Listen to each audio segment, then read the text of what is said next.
Buenas tardes para todos. Dios le bendiga. A quien le habla es el soldado de Cristo, un servidor, y le traemos por esta tarde a nuestro amado pastor, mi pastor, el pastor Gerineldo Méndez. Con Dios y con nosotros, recibámoslos con un fuerte aplauso. Él nos trae una gran enseñanza. El tema que trae nuestro pastor en esta mañana o esta tarde, la hora que le esté recibiendo este mensaje, se llama Siembra Agradable. Vamos a dejar que él esté dándole a continuación, no más mejor persona para presentarse que el mismo pastor. Bien, somos, como Robert acaba de mencionar, soy Gerineldo Méndez, popularmente Starling, y estamos acá sí, en el ministerio pastoral, en el sector de la Ciénaga, realmente compartiendo con muchos hermanos hermosos, muy esforzados, y es un gran honor y privilegio para mí realmente ejercer este ministerio.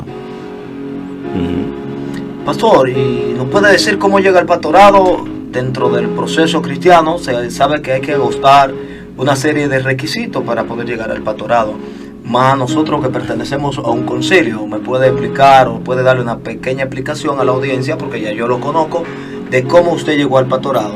Realmente podemos decir que se da dentro de un sinnúmero de factores. Lo primero es que la pastora que teníamos, que es Claudia Díaz, se muda a otra iglesia que había fundado y había que dejar un obrero, y bueno, aunque yo tenía muy poca edad, porque tenía unos 27 años, y me dejan en la iglesia, en la primera iglesia fundada de la institución, que ya tiene unos 50 años de fundada. Bendito sea Dios. Ahora, me quedo ahí un tiempo, vamos a decir que unos 7 meses, porque dentro de los estatutos estaba establecido, lógico, ya se eliminó esa parte, pero debía ser casado, y como yo no era casado, pues se envió a otro pastor, y entonces luego, años después, también él se muda a otra zona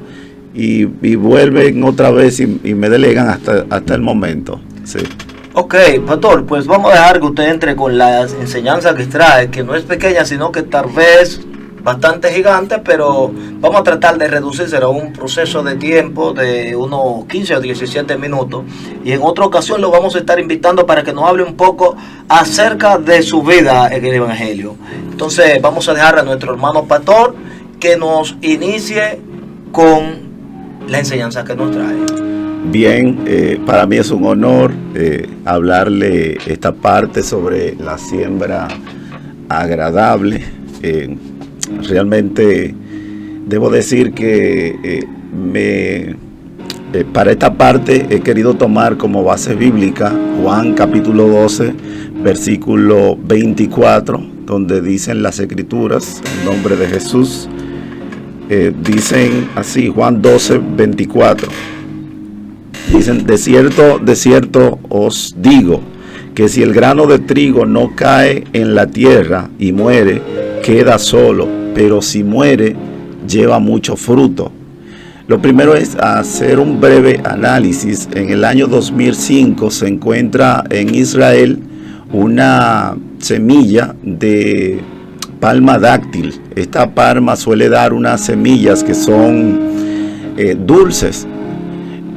Pero esta semilla, después de que ya los que la habían preservado, ya después de haberla tenido unos 40 años, lógico, ellos la encuentran en la fortaleza de Masada, pero ya tenía 2000 años de edad esta semilla, y fue allí en aquella fortaleza que había hecho el rey Herodes. Pero ¿qué pasa?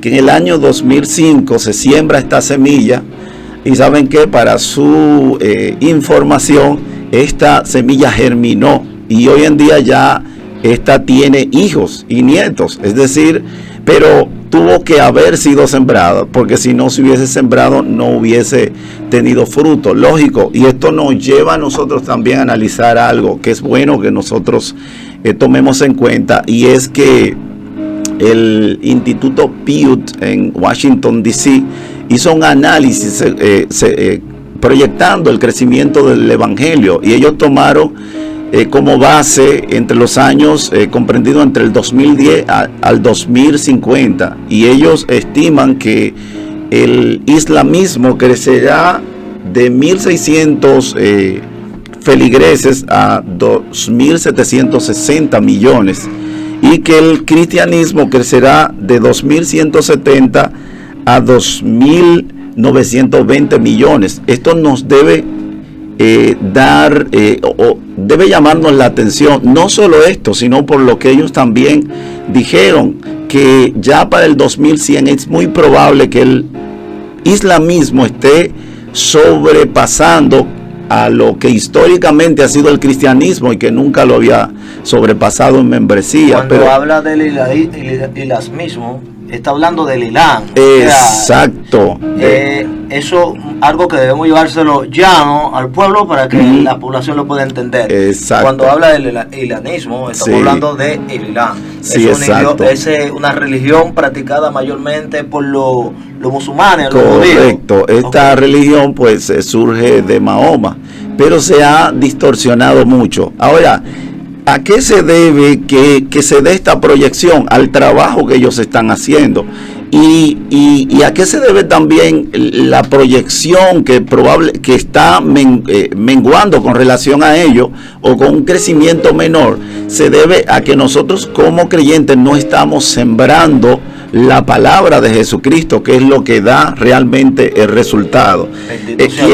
Quiero para llevarle a la enseñanza que quiero que podamos asimilar en este momento, que es un principio que se da en el mismo Cristo, pero que Dios, así mismo como la ley de la gravedad que establece, por ejemplo, 9.8 metros por segundo, es decir, es la caída, y que todo lo que sube debe caer, pero también tenemos que toda siembra, es decir, toda acción tiene una contracción, pero tenemos que la siembra también generará una cosecha. De hecho, a mí me llama mucho la atención algo, y quiero que veamos esto para poder dar la enseñanza que quiero resumirle, y es lo que pasa en Mateo o Marcos capítulo 12 verso 41, allí donde Jesús observa que se está echando la ofrenda. Dice que allí observó que los ricos echaban mucho, pero dice, y vino una viuda pobre y echó 2 blancas, o sea, un cuadrante. Entonces, llamando a sus discípulos, le dijo, de cierto os digo que esta viuda pobre echó todo lo que tenía en el arca, porque todos han echado lo que le sobra, pero esta ha echado todo lo que poseía, es decir, echó todo su sustento. Entonces, ¿qué Dios ve al momento de nosotros sembrar? Dios no ve en sí lo que nosotros hemos sembrado, es decir, Él ve lo que tú te quedas al momento de sembrar. Jesús vio que esta viuda dio todo, es decir, ella se entregó al máximo. Sin embargo, los ricos echaron mucho más que ella. Pero ¿qué pasó? Que ellos se quedaron con más que lo que ella se quedó. Y esto nos lleva a lo que nos dice el proverbista Salomón cuando nos dice en Proverbio 11:24 una gran enseñanza, y nos dice, hay quienes retienen y le es añadido más, y hay quienes retienen más de lo, hay quienes reparten y les añadido más, y hay quienes retienen más de lo que es justo, pero vienen a la pobreza.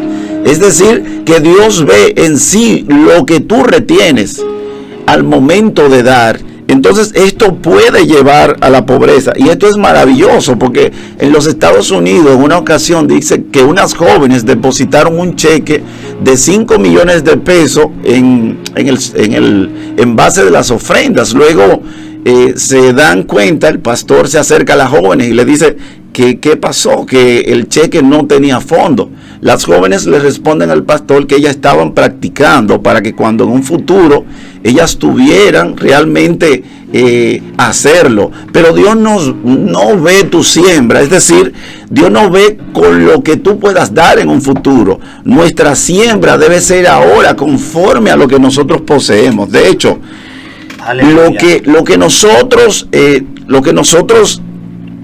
podemos hacer, debemos hacerlo ahora, no es en un futuro. Dios dice, en lo poco tú me fuiste fiel, en lo mucho yo te voy a poner. Y eso es maravilloso. ¿Sabe por qué? Y muchas veces nosotros nos sentimos atraídos a dar, a veces porque vamos a decir, nos sentimos presionados, otros porque se sienten obligados, otros porque quizás por engaño, otros por tristeza o por algún tipo de necesidad tienden a hacer la siembra. Sin embargo, lo que nos dice Job en su capítulo 4, verso 8 es que él ha visto que los que harán iniquidad y siembran injuria, estos mismos ciegan. Es decir, que hay un principio de siembra y cosecha. Esto es maravilloso. Y es bueno que nosotros retengamos esto, porque nosotros conocemos la situación de Ananías y Zafira al momento de la siembra. Pastor, ¿puedo hacer pregunta? Claro.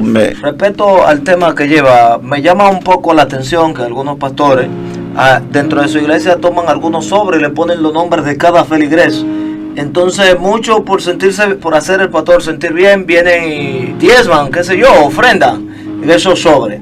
Pero ¿cree usted que Dios ve esa ofrenda con agrado o la ve como la ofrenda de Caín?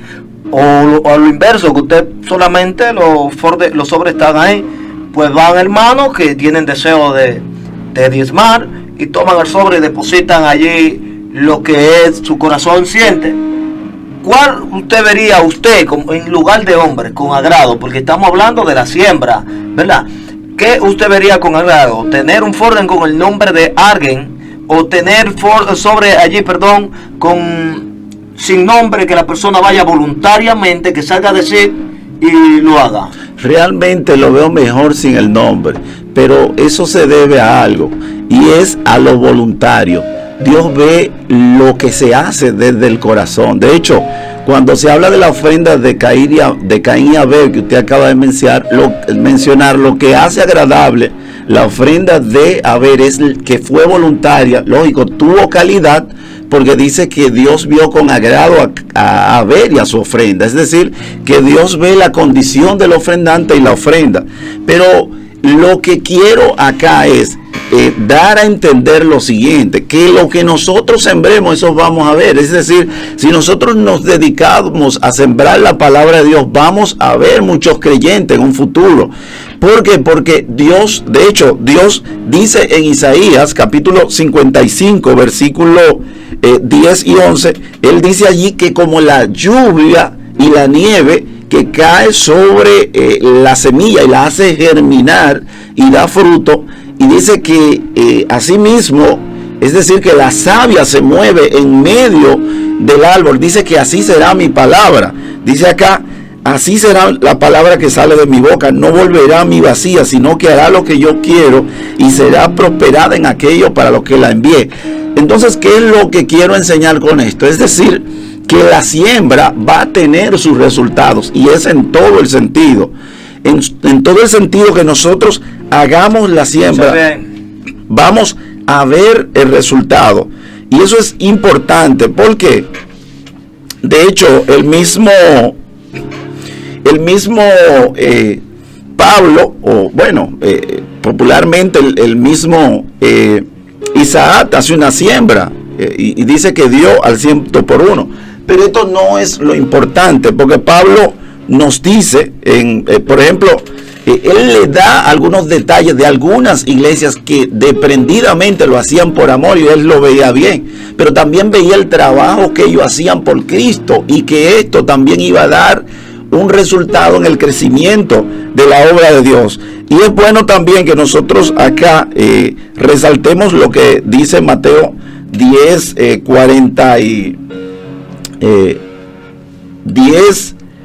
42, donde allí dice: y cualquiera que dé a uno de estos pequeños un vaso de agua fría, solamente por cuanto es discípulo, de cierto os digo que no quedará sin recompensa. Es decir, que por eso traigo en dos planos, es decir, traigo desde el plano económico hasta el plano espiritual.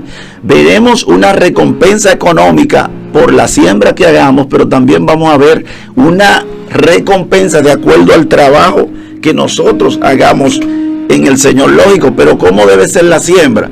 La debemos hacer agradable. De hecho, el apóstol Pablo le dice a Timoteo en su capítulo 6, versículo, él le dice a Timoteo 6:6, le dice lo siguiente. Es bueno que nosotros veamos esto, y es el agrado como tú haces esto, es decir, que debe hacerlo con un corazón alegre. Aquí dice, pero gran ganancia es la piedad acompañada de contentamiento. Cuando nosotros nos esforzamos en la obra, ya sea para dar una aportación o para trabajar para Dios, debemos hacerlo con anhelo, con entrega, porque eso es lo que Dios ve. Ahora, el apóstol está enseñando aquí, por ejemplo, sobre una ayuda a las iglesias locales para él tener un crecimiento económico. No, en ninguna manera. De hecho, el apóstol le expresa lo siguiente, le expresa en 2 Corintios, capítulo 8, verso 13 al 15, le dice algo maravilloso allí a los corintios, le dice allí lo siguiente, le dice, yo no le digo esto, porque no digo esto para que en vosotros haya holgura y para vosotros estrechez, sino para que en el tiempo con igualdad la abundancia de vuestra supla la escasez de ellos, para que también la abundancia de ellos supla la necesidad vuestra. Y aquí resalta algo que se había dicho desde la antigüedad, de hecho desde los tiempos de los profetas allí, que se había dicho, o de Moisés, como está escrito, el que recogió mucho no tuvo más, y el que recogió poco no tuvo menos. Ahora, es maravilloso el que nosotros hablemos de esta ley de la siembra y la cosecha. Es decir, usted sabe, por ejemplo, que nosotros como creyentes, por lo general, no hemos sido instruidos en lo que es la siembra. No hemos entendido que Dios es el que nos va a recompensar. Dios es el que nos va a recompensar. De hecho, amén, si usted analiza Génesis capítulo 1, versículo 11, allí se da algo especial en Génesis. Y es que dice, después dijo Dios, produzca la tierra hierba verde, hierba que dé semilla, árbol que dé fruto según su género, y que su semilla esté en él, sobre la tierra, y fue así. ¿Qué Dios está diciendo? Que cuando Dios crea el fruto, Dios pone dentro del fruto la semilla. ¿Pero para qué? Es para que haya una multiplicación. Es decir, okay, cuando Dios crea la semilla, no es solamente para que sea consumida y ya se termine todo, sino que esa semilla pueda ser sembrada, porque si se consume todo, entonces no hay resultado. Es decir, lógico, pero sabes que es bueno que nosotros hablemos de esto, porque en este tiempo este ministerio no abunda mucho. De hecho, nosotros hemos tomado por excusa algo que Jesús escribió y que nosotros lo hemos mal interpretado, o lo hemos interpretado a nuestra manera, que es Mateo capítulo 6, versículo 3, allí donde Jesús dice, y tú cuando des limosna no sepa a tu izquierda, mas tú cuando des limosna no sepa a tu izquierda lo que hace tu derecha. Pero dice un pastor que nosotros entonces nos hemos agarrado de esto para no dar ni por la izquierda ni por la derecha. Wow. Es decir, lógico, es decir, que nos hemos excusado de esto, pero ignorando lo que Pablo le dice a los Gálatas en su capítulo 6, verso 7. Allí el apóstol le dice lo siguiente, es bueno que lo veamos. Miren qué hermoso, qué hermoso. Él le dice, no os engañéis, Dios no puede ser burlado, pues todo lo que el hombre sembrare, esto también segará. ¿Y dónde vamos nosotros a ver esta cosecha? Es decir, la vamos a ver desde el punto de vista económico, pero también la vamos a ver desde el punto de vista en el trabajo en Dios. ¿Por qué la semilla de Matusalén, que se le dio ese nombre, que fue encontrada en la fortaleza de Masada, se multiplicó? Porque fue sembrada. Tenía 2 años estática sin ver fruto, pero cuando llegó a tierra, entonces vio la multiplicación. Y todo esto, mis hermanos, se lo he estado mencionando. Lógico, también nosotros debemos ser ejemplo a la hora de trabajar. Es lo que el apóstol trata de darle a entender a los discípulos allí cuando le escribe en Hechos capítulo 20, verso 35, le dice, en todo es enseñado que trabajando así se debe ayudar a los necesitados y recordar la palabra del Señor Jesús, que dijo, más bienaventurado es dar que recibir. Es decir, el apóstol se ponía como ejemplo. Ahorita decía, no es para yo enriquecerme y que otro esté pobre, pero ahora él se pone como ejemplo. O sea, yo le he dado ejemplo de cómo se siembra en todo el sentido. Es decir, he trabajado, pero también he trabajado, o sea, he hecho siembra, ayudado en lo económico, pero he hecho un trabajo espiritual. Y esto, hermano, aunque realmente nuestro interés no es hablarle en sí a usted sobre el término económico, porque yo entiendo que es de bendición y que usted será bendecido en este sentido, pero mi mayor interés es que nosotros como iglesia podamos multiplicarnos, que nuestra fe pueda crecer. Pero ¿cómo va a ser multiplicada? Si hay un esfuerzo. De hecho, y quiero que veamos esto porque realmente es maravilloso. De hecho, en una ocasión dice Jesús, el mismo Pablo le dijo: no os canséis, en Gálatas 6:9, no os canséis de hacer el bien, porque a su tiempo segaremos si no desmayamos.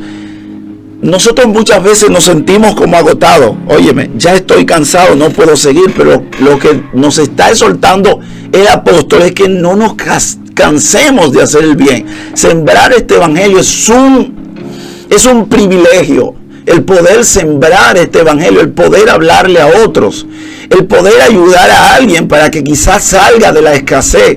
Pero lo que nos dice el proverbista Salomón es que el que da al pobre a Jehová presta, y que el bien que le ha hecho se lo volverá a pagar. Es decir, que Dios es el que está motivándonos a nosotros a ser entes, es decir, la sementera que habla allí en Génesis capítulo 8 verso 22, que dice: porque así no cesará el día y la noche, ni el frío ni el calor, pero tampoco va a cesar la sementera. Es decir, siempre habrá producción, y es lo que a Dios le ha interesado. Mis hermanos, esto es maravilloso, pero si nosotros lo vemos desde el punto de vista espiritual, de hecho, en una ocasión dice que un rey muy rico se acerca a un mendigo, y el mendigo le está pidiendo, y el rey le dice al mendigo: dame algo. El mendigo tenía una funda de trigo, y el mendigo le regaló 3 granos de trigos al rey. Cuando el rey se iba de aquella visita, le regaló 3 lingotes de oro. ¿Sabe cuál fue la reacción de aquel mendigo? Wow, yo debí darle la funda completa. ¿Por qué? Porque si le doy la funda completa, el rey me hubiese dado lingotes de oro, que yo fuera rico. Es decir, pero nuestra bendición va a depender de nuestra entrega a Dios. Dios quiere que nosotros seamos entes para ayudar a los demás. Mis hermanos, todo esto lo he mencionado, este tipo de siembra es para llevarle a algo muy especial que sucede en nuestra base bíblica que hemos leído. Y es lo que Jesús hace al final de su ministerio. Es decir, le quedaba ya la última semana de vida al maestro. Y dice que van sus discípulos más viejos. Allí va Andrés y va Felipe. Y le dicen: maestro, te buscan unos griegos. Jesús sabía ya que el tiempo de los griegos era la señal de que su vida sobre la tierra había llegado al final. ¿Y sabes qué? Cuando Jesús escucha la noticia, no se esconde. Jesús le dice lo siguiente. Jesús le dice allí a sus discípulos, le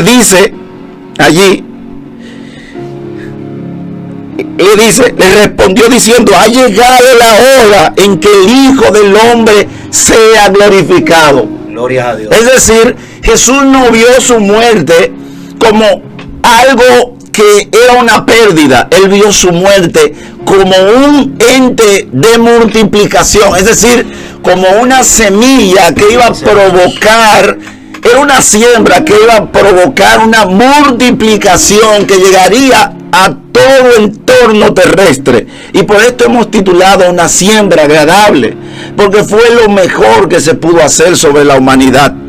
¿Sabe lo que dice Jesús? Jesús dice, cuando él expresa esto, dice: de cierto os digo. Y esto es maravilloso, porque esta expresión lo que está diciendo es: lo que le voy a decir es algo especial, que si el grano de trigo no cae en tierra y muere, queda solo, pero si muere, lleva muchos frutos.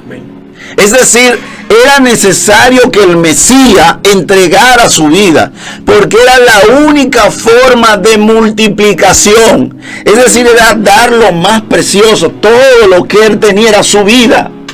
Y era la siembra para que otros puedan alcanzar la salvación. Y qué maravilloso es esto, porque él expresa, el escritor en el verso 32 y dice: y yo, si fuere levantado de la tierra, dando a entender de la muerte que iba a morir, dice, a todos atraeré a mí. O sea que es extraordinario, pero este resultado lo vimos al momento de su muerte. Porque ¿qué registra? De hecho, Pedro registra lo siguiente. Pedro dice en su capítulo 3, verso 18, Pedro dice lo siguiente. Es algo extraordinario.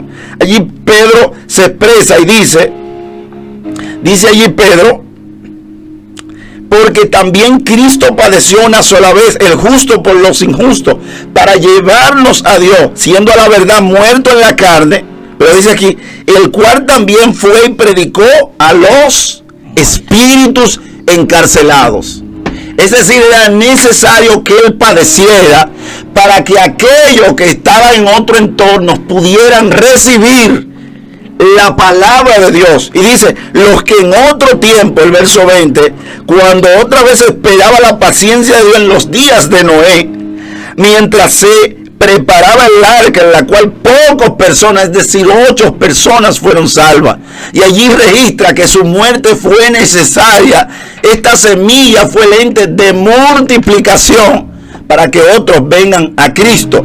Y es extraordinario, hermanos, lo que dice Mateo, porque Mateo es más extraordinario en estas palabras. Y Mateo dice en su capítulo 27, 52 y 53, expresa algo maravilloso y dice allí: y se abrieron los sepulcros, y muchos muertos de santos que habían dormido se levantaron y salieron de los sepulcros después de la resurrección de él, vinieron a la santa ciudad y aparecieron a muchos. Es decir, que vemos aquí la multiplicación de aquel grano de aquel grano de trigo que sirvió para que otros en su tiempo y en el futuro se levantaran y reciban la salvación. De manera es que, mis hermanos, cuando nosotros hagamos algo para Dios, debemos hacerlo según nuestra fuerza. Imitar a aquella iglesia que daban más allá de sus fuerzas, se esforzaban más allá. Dios quiere que nosotros entreguemos, nos esforcemos, que nos demos por entero, que entreguemos con abundancia lo que nosotros queremos para Él. Pero sobre todo, Dios quiere que nosotros entendamos que no es pérdida el esfuerzo que podamos hacer para Él. Realmente veremos la multiplicación, porque un día veremos el resultado del esfuerzo que hemos hecho para Dios. Amén. Como nuestro Señor Jesucristo. Aleluya. Dios les bendiga. Amén. En esta tarde vamos a culminar este mensaje con una pequeña anécdota. En una ocasión salieron 2 personas al campo a sembrar. Uno iba contento y cantando, solamente tenía 10 tareas de tierra. Pero el otro iba aburrido y haragoso, según contaban. Aquella persona tenía 100 tareas de tierra que sembrar y tenía más de 50 personas para que lo ayudaran. El que iba a sembrar las 10 tareas de tierra iba solo. Y luego alguien preguntaba: ¿quién sembró más? ¿El que sembró las 100 tareas de tierra y iba enojado? ¿O el que sembró las 10 tareas de tierra iba contento? Y al fin de la cosecha, sucede que el que sembró las 100 tareas de tierra recogió 100 sacos de lo que había sembrado, más la que sembró 10 tareas de tierra recogió 10 sacos. Sucedió que al final el que sembró las 100 tareas de tierra tuvo que dividir con cada uno de los que le cooperaron. Más la que sembró las 10 tareas de tierra cosechó 10 sacos, pero eran de ella sola. Y la pregunta es, ¿quién de cosechó más? ¿El que dividió o el que sembró solo y contento? Con esto te quiero dejar dicho, siempre que vayas a hacer algo, hazlo con el corazón alegre y contento. No todas las veces lo que hace, aunque pese, es malo. Dios te bendiga y Dios te guarde. Me gustaría hacerle una pregunta, pastor. Estamos promocionando esta actividad, Tiempo de Fe, está detrás de usted. ¿Qué usted le puede decir al público sobre dicha actividad? Le pedimos el apoyo para esta actividad, una actividad realmente que va a ser de mucha bendición. Así es que vamos a respaldar, vamos a tenerlo pendiente y vamos a estar ahí, vamos a ser promotores para que otros también puedan ir. Lleve amigos para allá, para que también puedan recibir a Cristo. Amén. Estamos con esta actividad, Tiempo de Fe, la llevamos con el Ministerio del Soldado de Cristo. Le invitamos a todos de que puedan participar de esta poderosa actividad. Allí estará lo más primordial, que Dios Padre, Hijo y Espíritu Santo, donde se derramará la gloria. Le invito a que se suscriban al canal, sigan la página del Soldado de Cristo Siglo XXI, la pueden escribir en Google, pueden encontrar toda nuestra información. Si alguno desea un apoyo o una cooperación, también puede escribirnos y así le estaremos recibiendo de una forma muy especial. Necesitamos colaboradores y personas que puedan extender lo que es esta promoción por todo el mundo. Dios les bendiga y Dios les guarde. Así se despide el Soldado de Cristo. Un fuerte aplauso para el pastor.